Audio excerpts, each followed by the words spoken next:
Hi guys, welcome back again to my channel, and this time I am going to do another makeup tutorial. So I know, yes, a lot of you been requesting another makeup tutorial. I've been stopped doing makeup tutorial for a couple of videos right now. In this video, I'm going to share with you every trick how to achieve my very own smoky eyes. Yes, I know a lot of people say that I have my own trademark every time I do a smoky eyes on my client, because the reason is because I want them to be able to look fresh pa rin even though naka-smoky eyes. Yes, I know, mahirap intindihan yan kasi naka-bold eyes pero at the same time, fresh pa rin yung dating niya. Because I always want to achieve a smoky eyes that very wearable, especially if you want to go out straight from the office or if you have a Saturday night gathering with some friends. So this is the video for you guys. So if you want to know every steps or every tricks, please stay tuned in this video and watch till the end.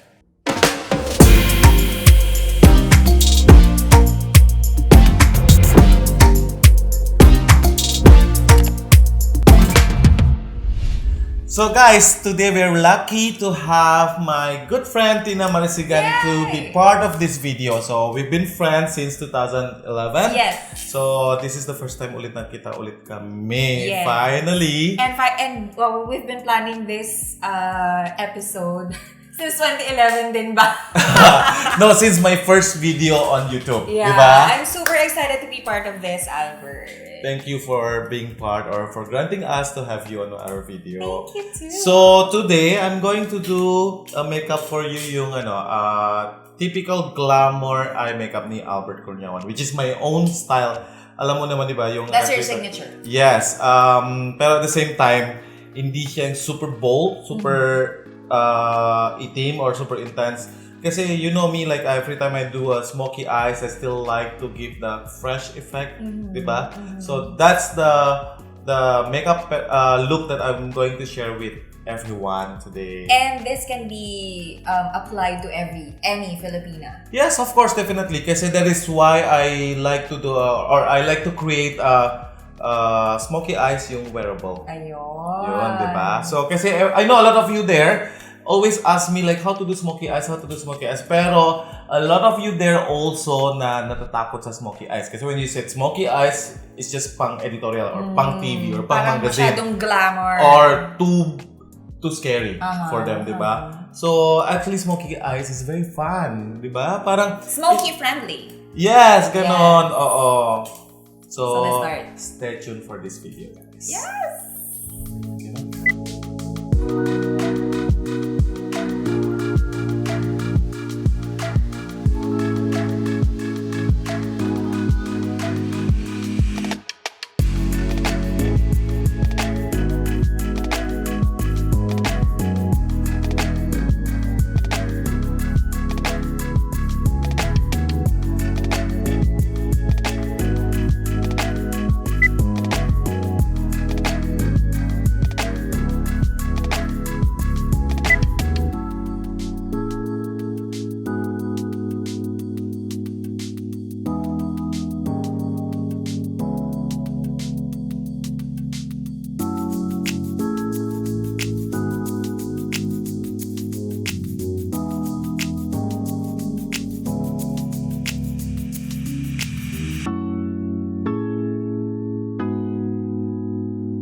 So ayan, I finally finished with the skin, the contour, and some blush on, and of course some highlighting. So now we are focusing on the eyes, which is the main topic of this video. So before we start, always make it as a habit to always put a base eyeshadow on your eyes. So base eyeshadow, you can just pick anything light color of eyeshadows.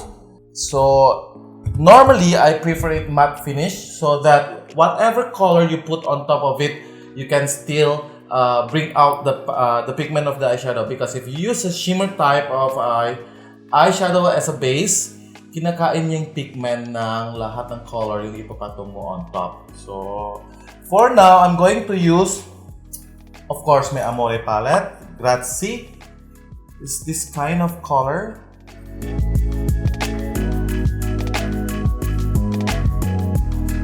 Okay, I know a lot of you guys are afraid to use a dark color of eyeshadow because yung iba nahuhulog siya dito or nagpo-fall off, or yung iba naman nahirapan mag-blending, di ba? So, the trick there, if you don't have an eye primer, so normally I like to use a wet application technique. So, for example, I'm going to use this Queen eyeshadow from Tevian, and then of course I'm going to use the color Aswan. It's kind of dark brown.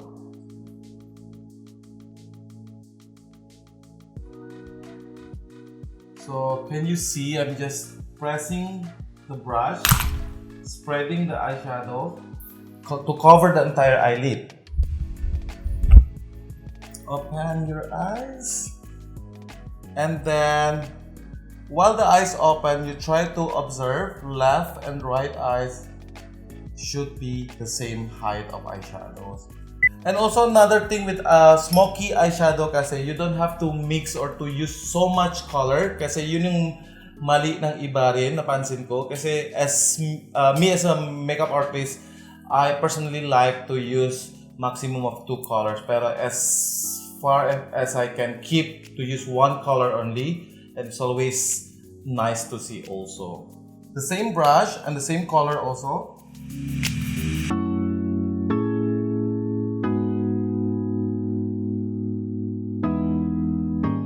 Can you notice by using a wet eyeshadow application technique, you are actually minimizing the chance of the eyeshadow falling down under the eyes. So now I'm just going to carefully swipe just to make sure there's nothing talaga nahuhulog there. And then next, since as I mentioned earlier, we can try to keep to use 1 or maximum 2 colors. So now the next thing is to blend. So when you do smoky eyes, the technique or the most crucial part is always the blending. So smoky because you want to make the effect is like really smoky siya from highest intensity to slowly pawala siya. So I'm using a blending brush, any large dome brush, and then you dump it a little bit with water, and then you test at the back of your palm, and then blend them on circular motion. And remember also, I always want to have smoky eyes but yet fresh looking. So remember that you have to minimize to the space of dragging upward the eyeshadow. So meaning, i-minimize mo yung galaw ng brush nyo para hindi siya masyadong kalat. Kasi I don't like it to make it super widely spread siya kasi it looks parang sinuntok yung mata. Alam mo yung parang black eyes. So at least we want to achieve fresh eye makeup pa rin siya pero smoky.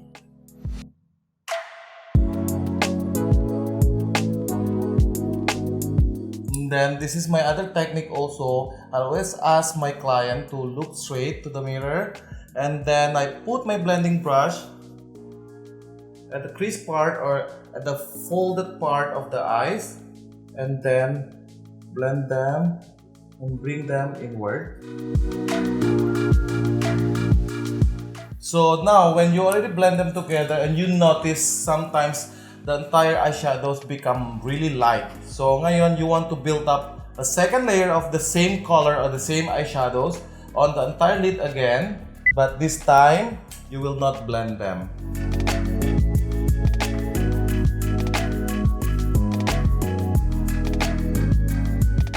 Always remember, every step when you do smoky eye makeup, you always have to a big, large dome blending brush, yung super clean. So you want to make sure every step na walang particles talaga bumababa. I know sometimes it look clean na hindi mo mapapansin meron talaga particle na eyeshadow na bumababa. So I just want to make everything, to keep everything clean every step.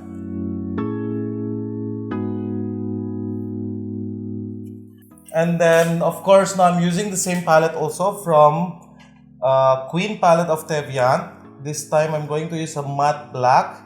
And this black eyeshadow offering is one of the blackest eyeshadow that you can find in the market.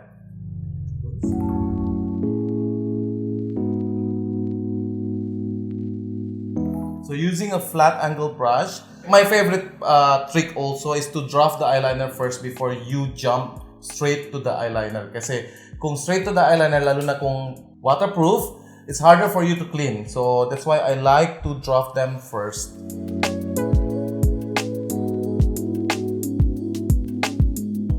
So kung maraming sa inyo nanginginig yung kamay or pasmado or whatsoever, so using a flat angle brush, what you have to do is just do like that, then next to each other, so till you create a line. So you don't have to be afraid.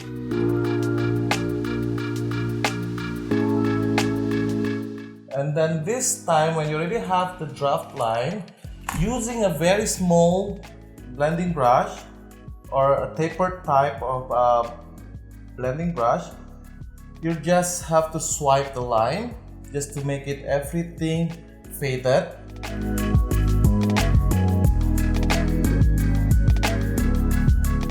And then finally, this is the time that you can jump straight to the eyeliner.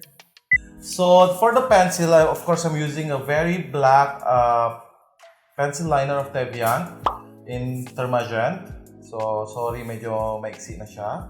Close your eyes.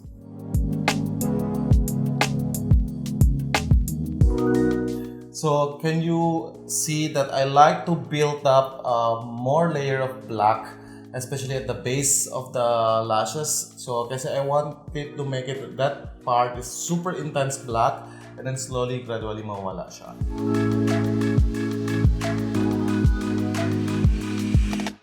And then last but not the least, on the eyeliner part, I'm going to apply a liquid liner, yung famous liquid liner of Tevian in Virago.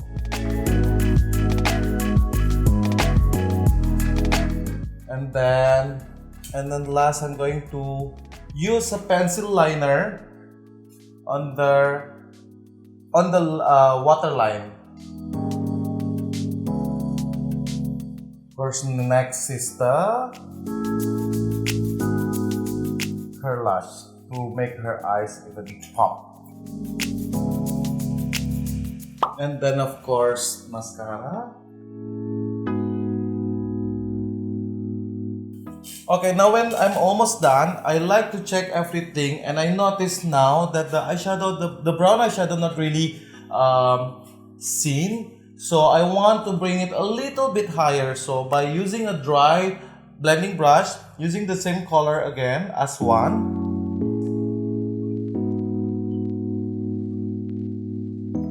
Next, I'm going to use false lashes to complete the look. This time I'm going to use Nelly. I chose Nelly because it's kind of full but yet shorter and to give more full and natural effect. So this is the last curler, and then you put in the false lashes there, and then when it sits nicely, sitting pretty siya, okay, and then check every corner is already inside, and then like that, can you see? So guys, it's my personal secret. So let's keep a secret na lang sa channel na to. Yeah.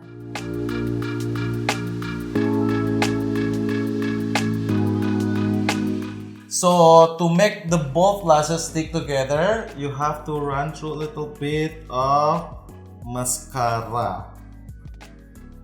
So a lot of people knows also I like to double the lashes. So this time I don't have to be afraid to make it look scary because I just use a very short type of false lashes, which is Nelly.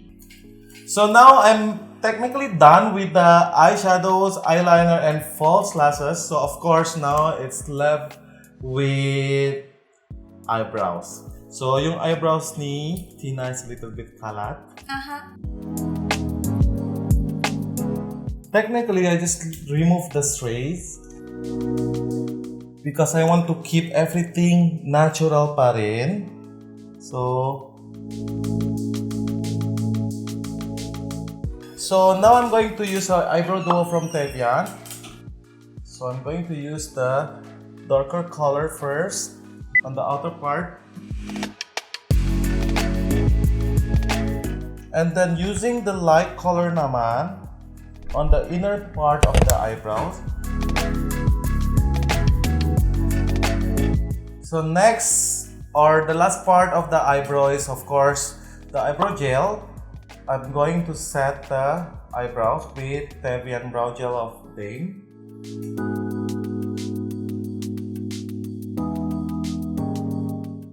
And then we let it dry a little bit, and I am going to set the brow bone with any highlighting powder. So in this case, I'm going to use Hourglass. So using the same eyeshadow palette, Queen, I'm using this Worship. It's kind of a very light gold to highlight the inner corner of the eyes. Then highlight it with a pencil liner from Tevian in Doyen.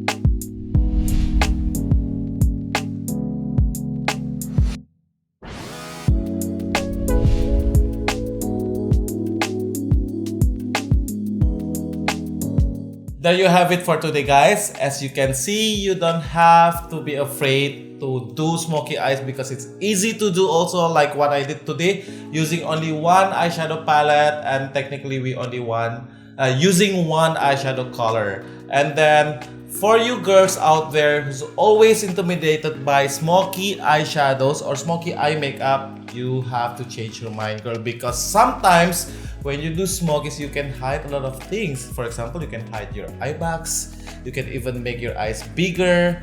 You can even make your eyes more alive. So it's more fun when you do or when you have smoky eyes. So I'll see you guys next week, and thank you for watching this video, and do not forget to subscribe, share, and of course like this video. Bye!